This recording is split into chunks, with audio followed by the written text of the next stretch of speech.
São mais de 1.000 mortos pela Covid-19 todo dia no Brasil. O PIB está descendo a ladeira e os empregos estão indo embora. Mas você sabe com o que o presidente Bolsonaro está preocupado? Ele está preocupado em garantir que os seus apoiadores tenham o direito de mentir livremente por aí.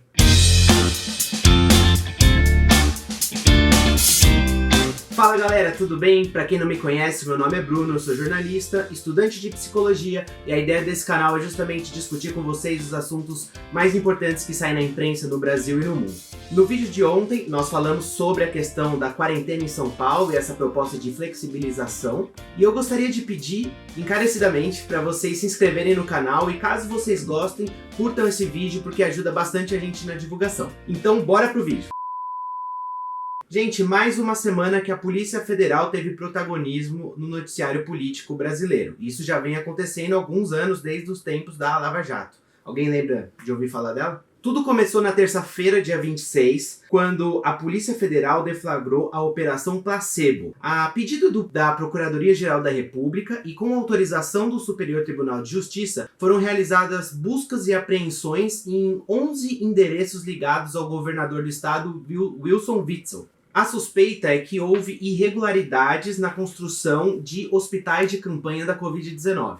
E veja só, essa investigação foi feita com base em duas investigações prévias. Uma delas foi que o governador Witzel deu um perdão, permitiu que uma OSS, uma Organização Social de Saúde, voltasse a operar no Rio de Janeiro, uma OSS que tinha sido acusada já de irregularidades. E a outra investigação que culminou com a prisão do subsecretário de Saúde do estado. Quando teve essa operação, logo no dia, o Witzel veio à imprensa e disse que está declarado, está confirmado que teve interferência do Bolsonaro na Polícia Federal. Ele falou isso em referência àquele inquérito que investiga se o presidente interferiu ou não na Polícia Federal. A gente até fez um vídeo sobre isso, inclusive o primeiro vídeo do canal que eu deixo disponível aqui para você assistir. E o Bolsonaro, por sua vez, na saída do Alvorada, conversando com seus apoiadores de sempre, que ficam lá para hostilizar a imprensa, e a gente também já fez vídeo sobre isso, ele comemorou a ação, disse que enquanto ele for presidente, isso vai acontecer cada vez mais e mais e mais. Eu acho que investigar se houve desmandos na gestão pública, no que diz respeito ao uso dos recursos, das verbas destinadas ao combate à pandemia, é fundamental. Ninguém questiona isso e a Polícia Federal tem mais que investigar mesmo. O problema dessa história não é esse. O problema é que no dia anterior, a deputada federal Carla Zambelli, que é uma das principais apoiadoras do Jair Bolsonaro, ela deu uma entrevista para uma rádio gaúcha e ela antecipou essa ação da Polícia Federal, ou seja, como que uma deputada sabia que a Polícia Federal no dia seguinte iria fazer ações contra um governador? Isso também não é aceitável, né? Isso é sim um forte indício de que Bolsonaro está agindo na PF. Bom, mas essa semana a gente também conheceu um outro lado do presidente Bolsonaro, que é um certo transtorno de humor, alguns poderiam dizer bipolaridade, eu não sei. Porque ele estava muito feliz na terça-feira, comemorando as ações da PF contra os inimigos políticos dele e tal. Só que no dia seguinte, na quarta-feira, já no dia 27, a Polícia Federal cumpriu 29 mandados de busca e apreensão no âmbito do inquérito das fake news. O inquérito 4781 foi aberto em março de 2019 pelo presidente do Supremo Tribunal Federal, Dias Toffoli, e foi entregue a relatoria para o ministro Alexandre de Moraes. A ideia desse inquérito é investigar se existe, de fato, um gabinete do ódio, que é uma organização formada, uma organização criminosa formada para difamar em adversários políticos e principalmente, sobretudo, os próprios ministros do STF. O curioso dessa história é que o ministro Alexandre de Moraes utilizou os depoimentos dos ex-aliados de Bolsonaro, Joyce Hasselmann e Alexandre Frota, para justificar seguir nesse procedimento de investigação. Dentro dos investigados que receberam mandados de busca e apreensão, tem algumas figuras bastante conhecidas.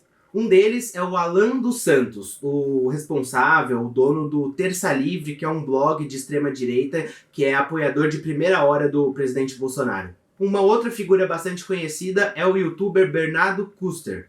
No campo político, uma figura que reapareceu e aparentemente está com muitas saudades da cadeia é o presidente do PTB, Roberto Jefferson, que chegou a postar fotos nas suas redes sociais ultimamente com armas na mão, ó, insinuando que estava pronto para um combate. Já no campo empresarial, temos o sênior da Havan, o senhor Luciano Hang. Ele é acusado de, durante a campanha do Bolsonaro em 2018, de patrocinar ataques aos adversários políticos do então candidato à presidência. Ainda no campo empresarial, tivemos o Edgar Corona, que é o dono daquela rede Smart Fit, e ele tem inclusive mensagens printadas dele em grupos que ele afirma que é necessário patrocinar, colocar dinheiro para divulgar uma campanha difamatória contra o Rodrigo Maia e outros políticos. E por fim, a Sarah Winter, aquela ativista, que inclusive é outra que tá com muita vontade de ser presa, né? Porque logo depois que teve a ação, ela foi correndo para as redes sociais falando que iria infernizar a vida do ministro Alexandre de Moraes e tava louca para sair no soco com ele. Inclusive ela disse que iria descobrir quem eram as empregadas domésticas do ministro. Eu queria entender o que ela quer dizer com isso. Ela vai sequestrar a empregada doméstica? Não sei, o que ela pensa, né, fazer com essa informação. Os deputados que estão envolvidos nesse inquérito, eles não sofreram busca e apreensão, mas eles estão sendo investigados também. É o caso da deputada Bia Kicis, o Daniel Silveira, a Carla Zambelli e, pasmem, o Príncipe. Eu adoro falar príncipe. Não dá, né? É muito bom. Fala de novo. O Príncipe. Que bizarro. É o Príncipe. Nós já dissemos aqui algumas vezes que a ideia desse canal é passar as informações, emitir as opiniões sempre com base ou na ciência ou no Estado Democrático de Direito. Então, nós não vamos ser injustos aqui, nós vamos colocar também um outro lado que eu acho que é importante. Uma ponderação. Esse inquérito tem uma particularidade. Por quê? Ele não foi provocado pela Procuradoria-Geral da República, que seria o órgão ali que geralmente faz essa provocação. Foi uma iniciativa própria do Supremo Tribunal Federal. Isso não acontece normalmente, ou não pode acontecer? Normalmente não acontece, e é isso que os principais, as pessoas que estão atacando essa ação dizem, né, que é um absurdo, porque o Supremo Tribunal Federal é o órgão que vai julgar. Como que é o órgão que vai julgar? É o mesmo órgão que vai fazer a acusação. Isso é contraditório, né? A gente já viu essa história em algum lugar, né? Você tá pensando aí, puxando pela memória, o juiz que oferece informações para o Ministério Público para oferecer a acusação. Isso é clássico no Brasil e eu duvido que a senhora Carla Zambelli reclamou na época. Bom, mas, seguindo em frente, né? E tem esse lado, sim, que é respeitável. Inclusive tem comentaristas políticos que eu respeito muito que levantam essa questão também, que os meios importam, né? No entanto, a decisão do Alexandre de Moraes de seguir com essa investigação, eu até deixo aqui embaixo todo o despacho dele, ele usa o artigo 43 do Regimento Interno do Supremo Tribunal Federal, que diz que em situações em que ministros do Supremo sejam afetados ou que as ações aconteçam dentro do território do Supremo Tribunal Federal, né, existe essa prerrogativa do próprio tribunal comandar as investigações e fazer a acusação. Só que, de volta ao Alvorada, né, com seus apoiadores de sempre, o presidente Jair Bolsonaro estava histérico e ele gritou: "Acabou!". Ele ficou muito nervoso, disse que acabou, que não iam mais interferir nos poderes, que ele respeitava os outros poderes, mas que não ia permitir que interferisse no governo federal. E o filho dele, numa live, o Dudu Bananinha, disse que chegou a hora de uma ruptura e que todos esperavam uma medida enérgica do pai dele.